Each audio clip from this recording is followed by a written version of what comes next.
হাসান আর তার টং দোকানের চা দুটোই এলাকায় খুব জনপ্রিয়।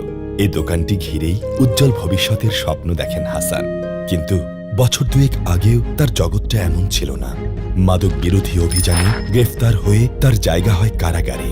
হাসান ভেবেছিলেন সব শেষ। তখন আশার আলো দেখায় সরকারি আইনগত সহায়তা। কারা কর্তৃপক্ষের মাধ্যমে তিনি জেলা লিগ্যাল এইড অফিসে আবেদন করেন। স্বজনহীন দরিদ্র হাসানের অসহায়ত্ব বিবেচনা করে লিগ্যাল এইড অফিস তার জন্য একজন আইনজীবী নিয়োগ দেয়। আইনজীবী হাসানের সাথে কারাগারে দেখা করেন। এরপর কোর্ট অফিস থেকে বিনামূল্যে মামলার প্রয়োজনীয় কাগজপত্র সংগ্রহ করেন। কিছুদিনের মধ্যে হাসানের জামিন হয়। বিচার শেষে তিনি বেকসুর খালাস পান।